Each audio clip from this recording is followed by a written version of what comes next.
Dear students, ये 11th class की जो शुरू की थर्ड वीडियो थी उसमें भी मटेरियल जो लिखा हुआ था, जो मैटर लिखा हुआ था, वो क्लियर नज़र नहीं आ रहा था। तो बच्चों के आग्रह के कारण इसको भी मैं दोबारा से लोड कर रहा हूँ और आशा करता हूँ कि इस बार आपको ये क्लियर नज़र आएगी और आपके नोट्स बनाने में परेशानी नहीं आएगी। मापन दो प्रकार के होते हैं, एक प्रत्यक्ष विधियाँ डायरेक्ट मेथड्स और दूसरी अप्रत्यक्ष विधियाँ इनडायरेक्ट मेथड।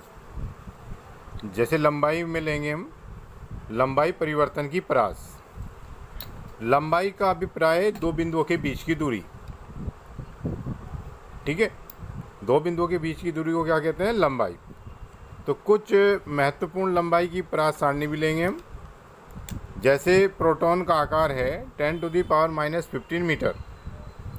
नाभिक का आकार, प्रोटॉन नाभिक में होता है इसलिए इससे भी छोटा होगा, नाभिक थोड़ा इससे बड़ा होता है। नाभिक का आकार 10⁻⁻14 मीटर।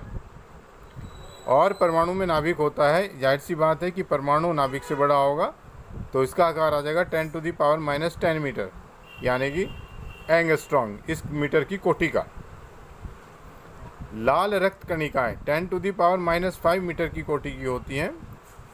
कागज़ शीट की मोटाई, जो हम कागज़ पर पढ़ते हैं, ये 10⁻4 मीटर की कोटि की होती है। तार की मोटाई 10⁻3 मीटर की कोटि की। पृथ्वी की त्रिज्या 10⁻7 मीटर। पृथ्वी से चंद्रमा की दूरी 10⁻8 मीटर की कोटि की। सूर्य की त्रिज्या 10⁻9 मीटर की कोटि की। पृथ्वी से सूर्य की दूरी 10⁻11 मीटर की कोटि की। सूर्य से प्लूटो की दूरी 10⁻13 मीटर कोटि की। और निकटवर्ती पृथ्वी से सबसे निकट तारे अल्फा सेंचुरी की दूरी है वह 10⁻17 मीटर की कोटि की। आकाशगंगा का आकार, जिस आकाशगंगा में हम रहते हैं उसको क्या कहते हैं? मिल्की वे, ठीक है ना, आकाशगंगा, उसमें 10⁻21 मीटर की कोटि की। और विश्व का आकार, पूरे ब्रह्मांड का आकार है 10⁻26 मीटर की कोटि का है।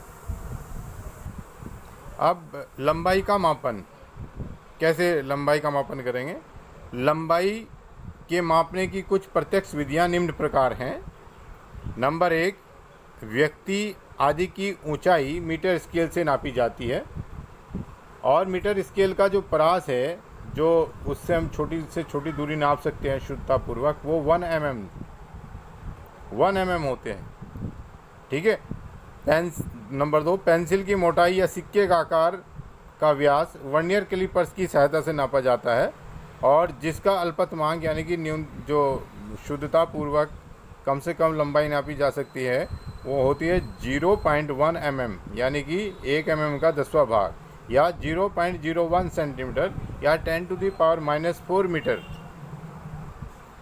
अब अगर तार का व्यास निकालना है तो किसकी सहायता से नापते हैं? स्क्रू गेज, यानी कि पेंच मापी से। ये आपको प्रैक्टिकल करने में मिलेगा।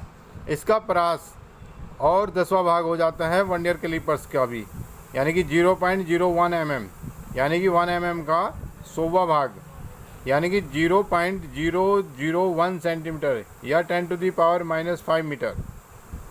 अब आते हैं, अगर बड़ी दूरियों का मापन करना है, मेजरमेंट ऑफ लार्ज डिस्टेंस, तो कैसे करेंगे? जैसे बहुत बड़ी दूरी है, दूरियाँ पृथ्वी से चंद्रमा की दूरियाँ आदि सीधे मीटर से हम नाप नहीं सकते। अगर यहाँ से हम चंद्रमा की दूरी नापेंगे, ना किलोमीटर से नाप सकते हैं ना ही मीटर से, तो फिर इसके मापन में किस चीज़ का यूज किया जाता है?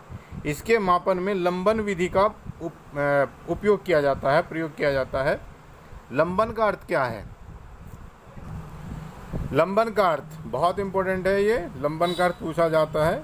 यदि हम एक पेन या वस्तु को अपने सामने रखें और बारी बारी से अपनी बाईं व दाईं आँख बंद करके देखें, यानी कि एक आँख बंद करना और एक से देखना है, कभी दोनों बंद कर लें आप, देखें तो पृष्ठभूमि के सापेक्ष वस्तु की स्थिति बदलती हुई प्रतीत होती है। सामने अपनी पेंसिल ऐसे खड़ा कर लें और अलग अलग एक बार एक आँख बंद करें, एक बार दूसरी आँख बंद करें, फिर देखें तो स्थिति बदलती हुई नज़र आएगी, ठीक है। इसी को लंबन कहते हैं। यानी कि ये दोनों आँखों से जो स्थिति परिवर्तित होती है ये लंबन है। और दोनों प्रक्षेपण बिंदुओं के बीच की दूरी को आधारक यानी कि बेसिस कहते हैं। जैसे इसमें दोनों आँखों के बीच की दूरी आधारक है। ठीक है, यानी कि हम एक आँख की तरफ अगर पेंसिल रखते हैं या बीच में रखते हैं तो जब एक आँख से देखते हैं तो एक साइड आँख नज़र आती है और मतलब उसको एक स्थिति पर्टिकुलर स्थिति प्रतीत होती है। और अगर हम उसकी अपेक्षा दूसरी आँख से देखें तो एकदम से स्थिति परिवर्तित नज़र आएगी। ठीक है, तो ये जो आँखों के बीच की दूरी है इसको क्या मान लिया जाएगा, इसमें आधारक। अब हम इसका प्रैक्टिकली यानी कि मैथमेटिकली कैसे करेंगे, देखिए ये एक वस्तु है P, लंबन विधि या विस्थापन विधि। ये एक वस्तु है P और ये दो बिंदु हैं A और B। ठीक है, यानी कि इसको हम वस्तु ये या प्लैनेट मान लें या कुछ भी मान लें, ये पृथ्वी और ये जो A और B हैं ये पृथ्वी पर दो बिंदु हैं। अब हम इस प्लैनेट को इस पृथ्वी पर, क्योंकि इस पृथ्वी के सापेक्ष जो बीच की दूरी है AB के सापेक्ष P की दूरी बहुत अधिक है, तो हम पृथ्वी पर दो अलग अलग स्थिति से इसको देख रहे हैं। ठीक है, P को A से देखा, ठीक है भाई, और फिर B से देखा, तो इनके इस दो पोजीशन के बीच का एंगल हमने थीटा मान लिया, इसको बोलेंगे लंबन कोण। और P से A की दूरी S, P से B की दूरी भी S, और इन दोनों के बीच की दूरी है B।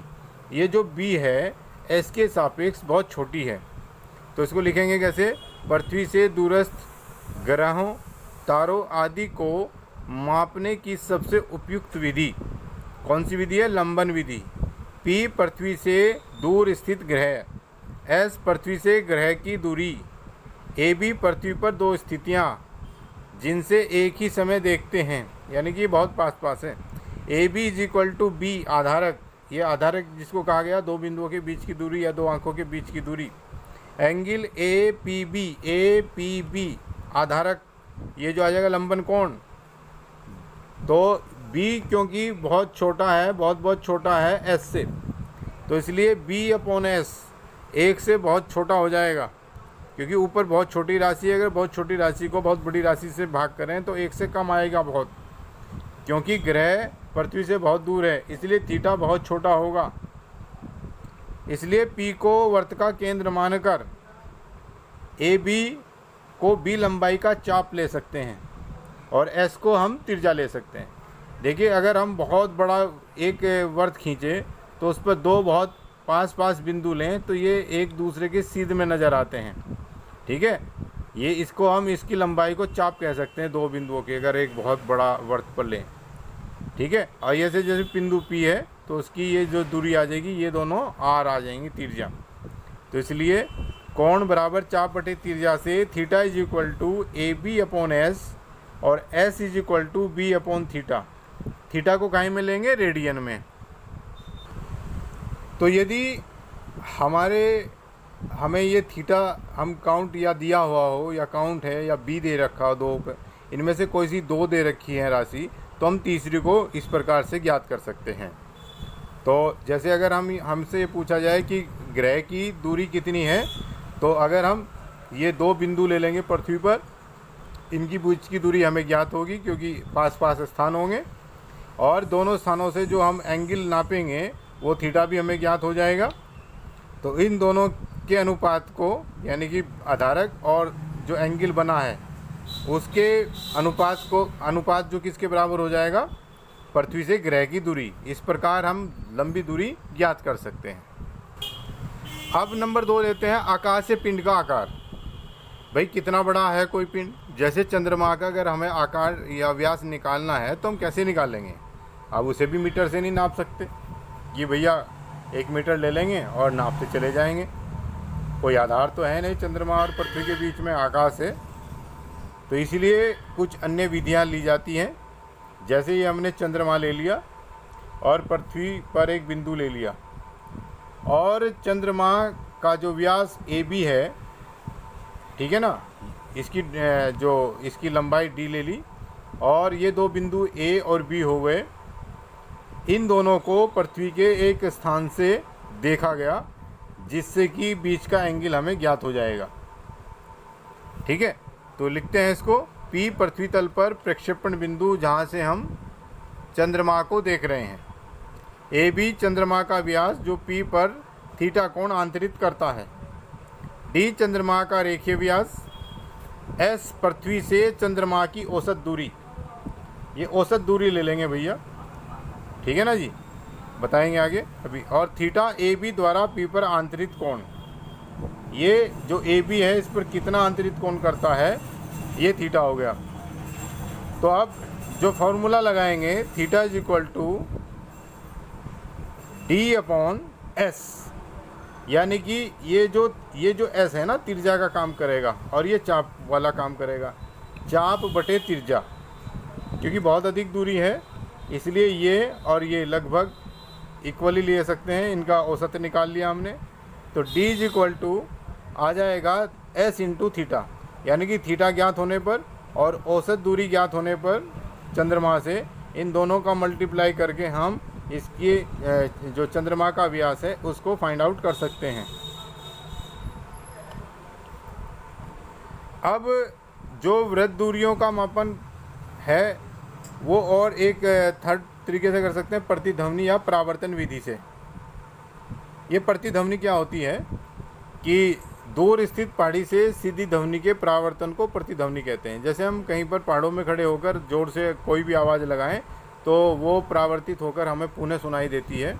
इस जो ये आपकी स्थिति होती है, ये जो पोजीशन है, इसी को हम प्रतिध्वनि कहते हैं। बड़े कमरे में भी ये हमें सुनाई दे सकती है। अगर हम बहुत बड़े हॉल में चिल्लाएं खड़े होकर तो हमें सामने से ध्वनि टकराकर वापस आती है हमारे पास और वो दोबारा से सुनाई देती है। इसे ही प्रतिध्वनि या इको कहते हैं। इसी के सिद्धांत पर हमारा राडार काम करता है।